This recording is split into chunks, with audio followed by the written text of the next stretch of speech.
Bonjour, chers élèves. Je suis Mokhtar Chutigal, professeur français du secondaire. Heureux de nous retrouver autour de cette nouvelle séquence qui porte sur les genres de la littérature orale. La littérature orale se manifeste à travers différents genres, dont les plus connus sont le mythe, la fable, le conte, la légende, l'épopée, la poésie, le proverbe, la devinette et la chante-fable. Le mythe, c'est un récit sacré. Le mythe, c'est un récit sacré. Il va falloir que j'écrive au tableau.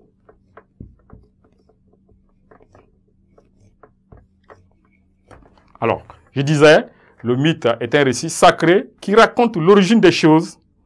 Il dit comment, grâce aux exploits d'êtres surnaturels, une réalité est arrivée à l'existence. Que cette réalité soit totale ou partielle. Il met en scène des dieux. Quand je dis des dieux, Dieu bien sûr avec un petit d. Hein. Des dieux, des êtres surnaturels, et baigne dans une ambiance de mystère. Ça, c'est ce qui est du mythe. Ensuite, nous allons voir la légende.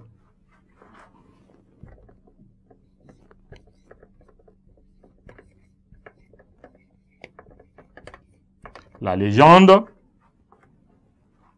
La légende est un récit à caractère merveilleux, où les faits historiques sont transformés par l'imagination ou par l'invention poétique.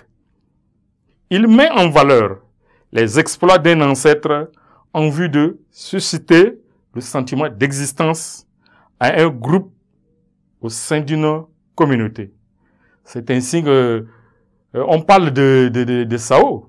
Oui, il paraît que c'est des gens qui ont une taille de 5 mètres, qui sont gros, et que Sao est en mesure à lui seul de pouvoir transporter 4 éléphants. Voilà. Ça découle de la légende. Et qu'un Sao peut communiquer avec un autre Sao à une distance au moins de 5 km. Mais ça, c'est extraordinaire. Et vous savez que tout autour de la ville de N'Djamena, ici, il y a des gens qui se réclament de la descendance des Sao.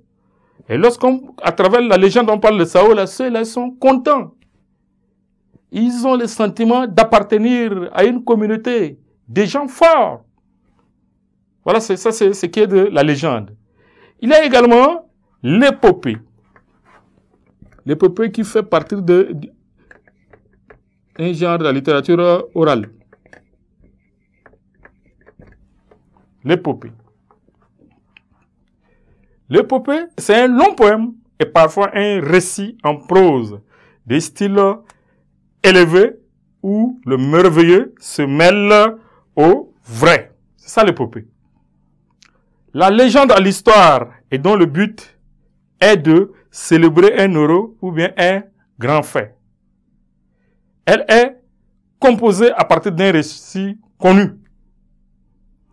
Dans ces grandes lignes, des refrains et des formules plus ou moins figées, servant d'aide de mémoire aux poètes traditionnels.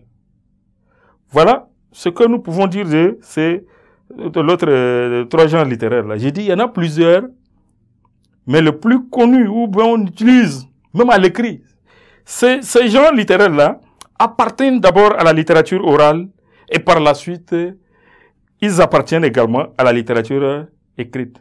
Mais ce qu'on utilise plus dans la littérature orale, le mythe, la légende et l'épopée. Et tout ça, c'est pour démontrer la capacité d'un groupe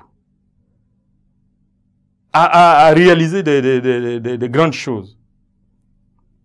C'est pour expliquer également comment des grands événements se sont transformés en réalité. Voilà, d'une manière globale, ce que vous pouvez retenir de ces trois genres littéraires les plus connus de la littérature orale. Merci pour votre attention et à nous revoir à la prochaine séquence.